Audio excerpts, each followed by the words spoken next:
अस्सलाम वालेकुम प्यारे दोस्तों, ज़ुल्फ़ी नॉलेज लैंड वर्ल्ड में खुश आमदीद।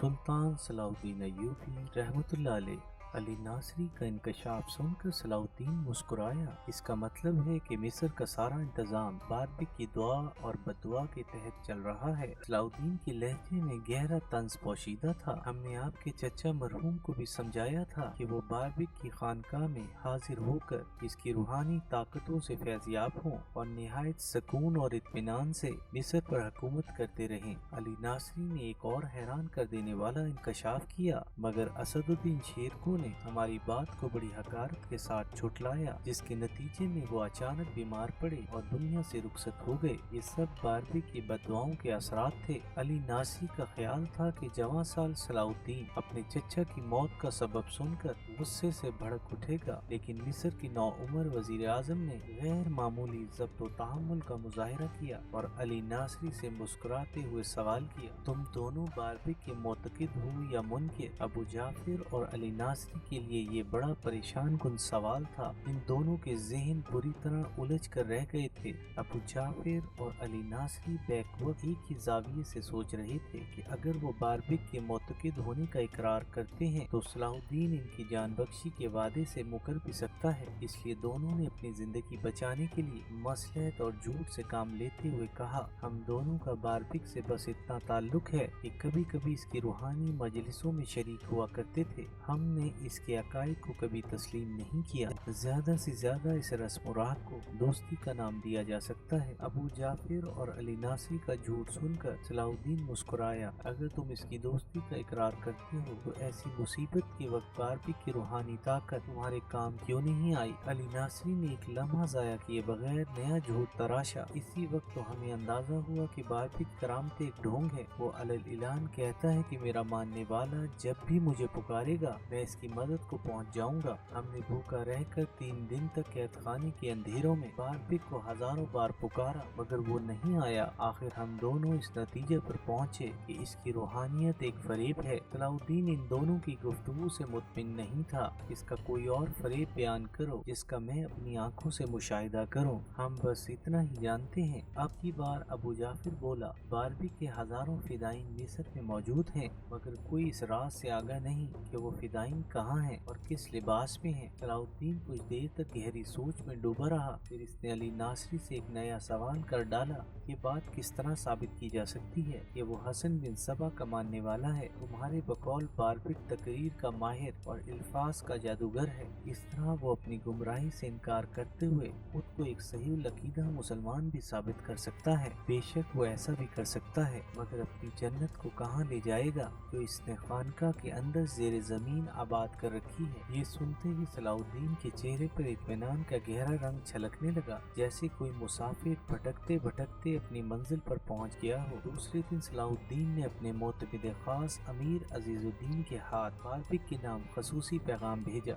मुझे मुकामी बाशिंदों की ज़बानी मालूम हुआ है कि आप मिस्र की मोअज़्ज़ज़ व मोहतरम रूहानी शख्सियत हैं, इसलिए मेरी शदीद ख्वाहिश है कि आप कसरो ज़रात में जलवा अफरोज हो और मैं मजहबी अमूर के बारे में आपसे तफसीली गुफ्तगू कर सकूं। मैं बनफ्स नफीस आपके दीदार को हाजिर होता, मगर हुकूमत के कामों की ज़ियादती इस मुलाकात में माने है। मुझे उम्मीद है कि आप मेरी इन मजबूरियों को नजरअंदाज करते हुए कुछ देर के लिए इतनी ज़हमत जरूर गवारा करेंगे। बारबिक सलाहुद्दीन का खत पढ़ रहा था और अमीर अजीजुद्दीन गहरी नजरों से इसकी शख्सियत का जायजा ले रहा था। बारबिक एक दराज कामत इंसान था, लंबी सफेद दाढ़ी और जुल्फनुमा सफेद बाल, उम्र 60-65 साल के करीब, सुर्ख व सफेद रंग और मजबूत कसरती जिस्म। अगर बारबिक से अखिजाब लगा लेता तो वो ज्यादा से ज्यादा 40-45 साल का नजर आता। बारबिक को इस उम्र में मजबूत और तवाना देखकर अमीर अजीजुद्दीन को बहुत हैरत हुई थी। बारबिक ने अपने लंबे बालों को बिखरने से बचाने के लिए माथे पर एक सुर्खपट्टी बांध रखी थी। सलाहुद्दीन का खत पढ़ने के बाद बारबिक ने नजर उठाकर अमीर अजीजुद्दीन की तरफ देखा। बड़ी बड़ी आंखें जिनसे हल्की हल्की सुर्खी नुमाया थी। अमीर अजीजुद्दीन ने फौरी तौर पर महसूस महसूस किया कि इसकी आंखों में गैर मामूली चमक है जो देखने वाले पर एक खास तासुर छोड़ती है। बारबिक ने बड़े बेनियाजाना अंदाज में सलाउद्दीन का खत अमीर अजीजुद्दीन की तरफ बढ़ाते हुए कहा, वजीर आजम मिस्र की खिदमत में मेरा सलाम पेश कर दीजिएगा।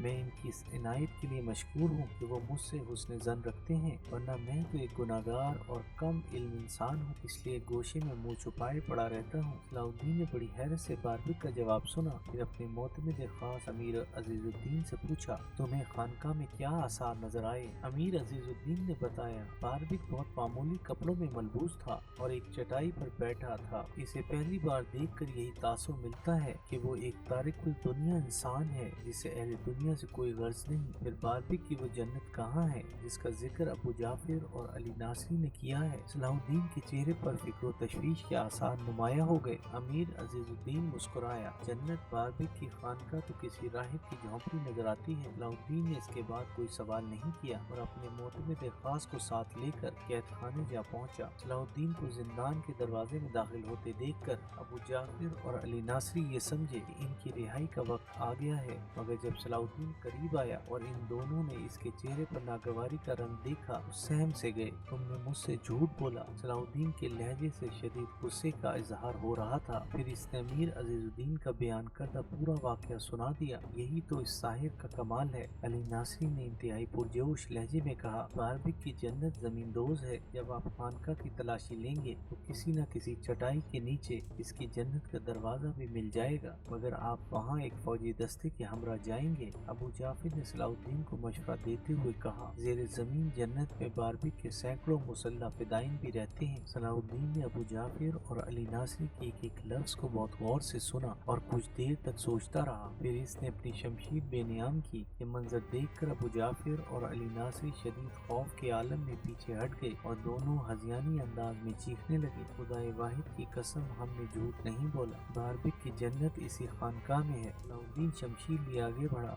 अबू जाफिर और अली नासरी ने लरजते जिस्मों के साथ सलाहुद्दीन के कदमों पर सर रख दिए। हम आपकी पनाह मांगते हैं, आप सच्चे हैं और हमारी जान बख्शी का वादा कर चुके हैं। सलाहुद्दीन ने पहले अबू जाफिर की गर्दन पर तलवार रखी और फिर यही अमल अली नासरी के साथ दोहराया। इसके बाद इंतहाई पुरजलाल लहजे में मुखातिब हुआ, मैं अपने वादे पर उस वक्त तक कायम हूँ जब तक खुद बारबिक की जन्नत में दाखिल नहीं हो जाता। तुम दोनों मेरे साथ चलकर अपने हाथों से जन्नत का दरवाजा खोलोगे। अबू जाफिर और अली नासरी खड़े हो गए और हाथ जोड़कर गिड़गिड़ाने लगे, मैं बारबिक के सामने न ले जाएं, वो बहुत खतरनाक इंसान है। सलाहुद्दीन ने इन दोनों की इल्तजाओं पर कोई ध्यान नहीं दिया। फिर अमीर अजीजुद्दीन से मुखातिब होकर बोला, तुम एक फौजी दस्ते के साथ बारबिक की खानका का मुहासरा कर लो, न कोई शख्स बाहर से अंदर जाने पाए और न कोई अंदर से बाहर आ सके। मैं अबू जाफिर और अली नासरी को लेकर आ रहा हूँ। सलाहुद्दीन का हुक्म सुनते ही अमीर अजीजुद्दीन बहुत तेजी के साथ कैद खाने से निकल गया। फिर जब सलाहुद्दीन अपने मुसल्लह मुहाफिजों के साथ अबू जाफिर और अली नासरी को लेकर बारबिक की खानका पहुंचा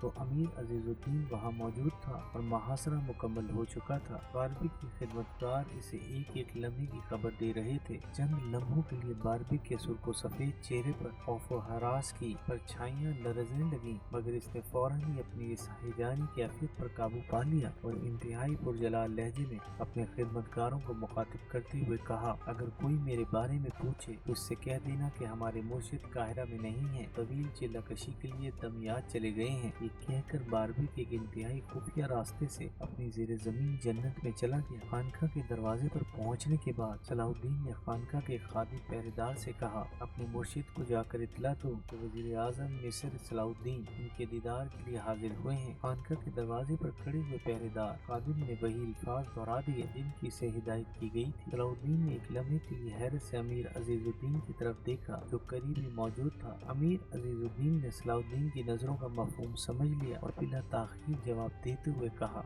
मुझे यकीन नहीं कि वो इतनी जल्दी दमियात तक जा सकता है। दमियात मिस्र का एक साहिली शहर था, चूँकि बहुत से सूफिया जंगलों और दरियाओं के किनारे इबादत और रियाजत में मसरूफ रहा करते थे, इसलिए बारबिक की बड़ी अय्यारी के साथ ये बहाना तराशा था। एपिसोड 45 इख्तिताम पजीर हुई।